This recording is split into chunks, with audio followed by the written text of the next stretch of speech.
Well, good morning, tubers. It's Tuesday morning here in the high mountain meadows of the Free People's Republic, and got a little time for a vape chat with Tim this morning. I've had just enough time this morning to check the news highlights, and one of the things that seems to be prominent today is the comedian who went on TV. Was it Jimmy Kimmel? I don't watch these shows, but I'm familiar with the personalities. Uh, Jimmy Kimmel got on TV and had a 10 or a 15-minute teary rant about how the American health care system is trying to kill off regular people. I think it's interesting that it takes somebody, a multimillionaire crying on TV to attract the attention of people to the issue, because there are literally thousands of poor people that are being denied care, suffering, and dying every day. That there are so many unseen tears from those who don't have the platform that I guess it's a good thing that somebody with six-figure income has, been jolted into the position of making a public statement on behalf of the rest of us. Um, yeah, I have to take a moment to speak on the subject myself, because I'm on the other end of the economic spectrum from Mr. Kimmel. I'm a full-time employee here at 7-Eleven. I make about $10 an hour, of which 15% goes straight off the top to pay my student loan. I graduated. I went back to college, because you're supposed to go back to college and retrain and get your. And of course, so when I graduated at 40, I had quite a bit of student debt, and so they're taking 15% of that. That's $850 that's left for me before taxes. I have no paid holidays that I know of. I have no sick leave. I have no insurance. So, and I'm 59 years old, working full time, living in a van. If I didn't get a dime taken out of my check, if I got the whole $10 an hour working 40 hours a week, I would barely be able to afford to live in the town that I work in. Barely. And that's assuming that I didn't have a $400 or $500 a month insurance bill. So what's to be done about this? Well, I spent 5 years over in Germany, and my wife succumbed to cancer over an 18-month period in the country there. I have a first-hand, intimate view of what public health care looks like, and I'm here to tell Americans that we've been led a line of crap. My wife died peacefully at home of terminal cancer. She was well cared for. She did not have to worry about pain. She had pain specialists. She had medication specialists. There were no issues with the DEA going to come raiding in, because they were prescribing too much medications. My wife was never afraid of dying. She was the strongest person that I've ever met, but she was afraid of dying in pain, and that's something that she didn't have to do.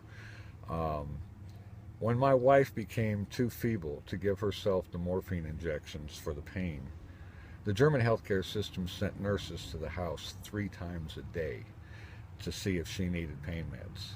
7 in the morning, 1 in the afternoon, and 7 in the evening at home.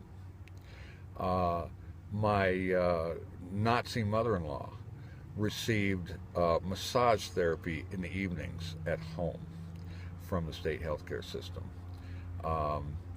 You don't have to worry about going bankrupt. Yes, it's true we lost our business, and the move back and forth cost me dearly. But I didn't get dinged for the approximately $1.5 million worth of health care that my wife received. And while we were there running our business, yes, we paid an enormous amount of taxes. Half of our income went to taxes, I'm sure, but our income was quite high. I don't mind paying taxes in a progressive fashion for services rendered. In this country, we are allowing the profiteers and the corporate whores to kill us. They've stolen pretty much all of our money now. We're down to, starvation wages. now we're going to let them kill us? I don't think so. I'm going to say something about it. I'm going to go out shouting.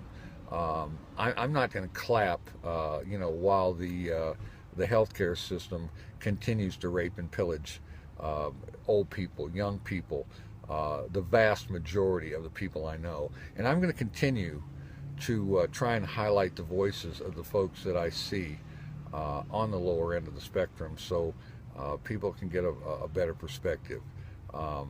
If a guy like me who's working full time, busting his ass, is being subjected to this kind of nonsense, I can only imagine. Well, I don't need to imagine because I see it. But maybe people like Jimmy Kimmel need to see some stories from below, more stories from below, and maybe some of his friends might want to get on board and see if we can't move the goalpost to where it's more in favor for Americans.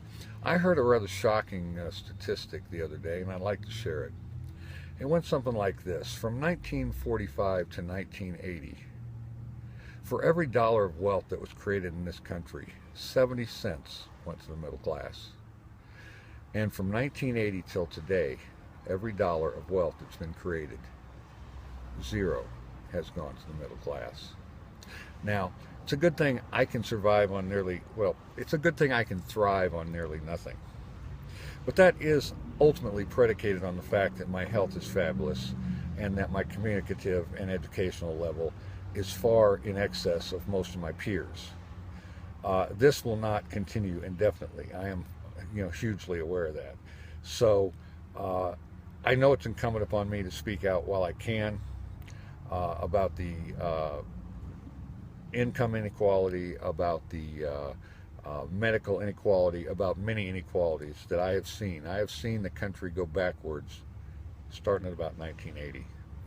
And it's with this nonsense idea that rich people don't need to pay taxes. There's a very simple fix to all of these problems. One, universal health care, and two, progressive taxation.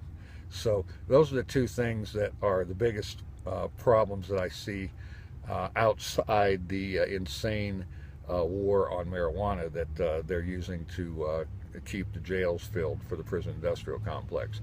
But those are issues for another day. I just wanted to point out that it seemed kind of ironic to me that it would take the tears of a clown to catch a little bit of fire to the issue. But as usual, I had a good day yesterday. I intend to have a great day today, and whatever else happens, I'm gonna have a good day tomorrow.